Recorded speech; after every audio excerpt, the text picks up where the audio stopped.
All right, guys, let's talk about why most real estate agents spin their wheels. And if you're wondering, why should I listen to you? What have you accomplished? I like the way that you're thinking. There's a lot of content out there, and I'm always very skeptical. And you should be too. You should make sure the people that you're getting your information from have actually led in the field that you're looking at. And as a broker owner, I'm sure that there are fantastic broker owners that own brokerages that never sold a large volume of business and never were able to systemize their business. However, I think that limits them to being an owner and really eliminates them, for me, for being a reputable mentor or a coach or helping you develop your business. So I invite you to research me. I'm not going to talk about what I've done, but you can research me. Maybe I'll have it put in the bottom of the screen or whatever. But anyways, 5 things, guys. If I would have known this in the beginning of my career, my business, my life, my kids' life would be vastly different. So let's get into it so I can help you out. The number one thing that I thought of is most agents simply don't know what to do. As I talk to agents, wherever it is, or as I mentor agents, they really just don't know what to do. And I know because I didn't know what to do. So that kind of piggybacks on what I just spoke about. You need to align yourself with a brokerage that has some sort of legitimate training, mentorship, something that can actually guide you. Maybe it's teaming up with another experienced agent. I know at our office at Realty ONE Group Empire, we have mentor options for every agent. They can get connected with a seasoned agent and then they can work together hand in hand. So number one, they just don't know what to do. The fix to that is getting with a company, like I said, that has training, mentorship, and stuff like that. Number two, and this is a big one, guys, chasing the next deal.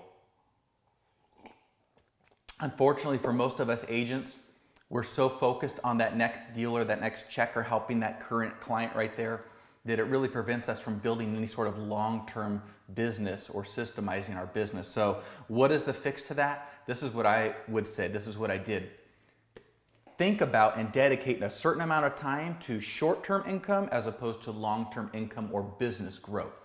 So what does that mean? Okay, if you got to pay your rent, you need to go sell a house, right? You need money to eat. So yes, if you have a buyer right now, you're going to want to find them a home as soon as you can, get them under contract.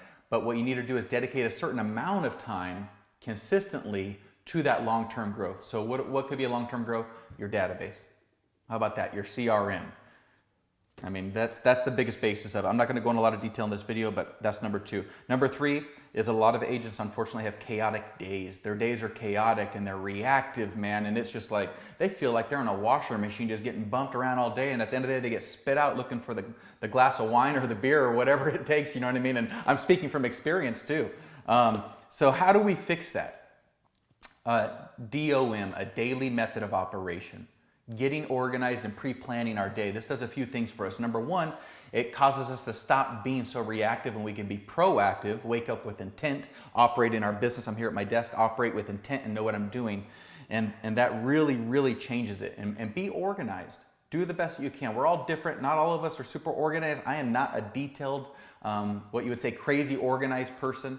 All my socks and underwear are kind of just thrown in whatever drawer they're in and I'm not worried about it after that. But when it comes to my business, I take it serious and I get organized. So that's number 3. Number 4, we don't know the difference between urgent and important.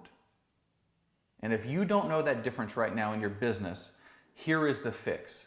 The next time you're doing something or the next time you get a call, maybe after you watch this, something's going to happen. Ask yourself, is this urgent or is it important? This was a game changer for me. So here's an example. You have let's just say that you have allocated now time to work on your database or some long-term strategy, building content or marketing, whatever it is that's long-term, and you get a phone call from anybody. Most agents will stop what they're doing for their long-term growth and they'll work on that call right there, that urgent thing, not knowing that the database or the long business growth or the long-term business growth thing is actually more important. So I prioritize my time around importance, not around urgent. Hopefully that helps you. And number 5, the last thing is most of us, we underestimate what it takes. So what I mean is, for example, I got in the business and I wanted to sell X amount of properties and I went to work. Man, I really didn't know what it would take to get it going. And this is of course subject to what your goals are, right? If we're talking about selling a large volume of homes, let's say 50 plus, it's gonna take probably more than you think. And what I mean is it's going to take more calls, more dedication. You're going to need to learn more. You're going to need to become a better person, a better agent. It just takes more. So the trap that agents get stuck into is they do what they think is enough every day. And as time wears on, their enthusiasm falls and the results aren't high enough to lift them up with it. And they just kind of go, damn, what I'm doing isn't working. I guess I'm just not made out to be a real estate agent. And what a shame is, I wonder how many fantastic agents have quit this business, but they didn't know they were fantastic. And how many clients weren't served by that fantastic person because they stepped out of the business. I remember my previous broker, she called me in the office. I was in the business 6 months and I hadn't sold anything.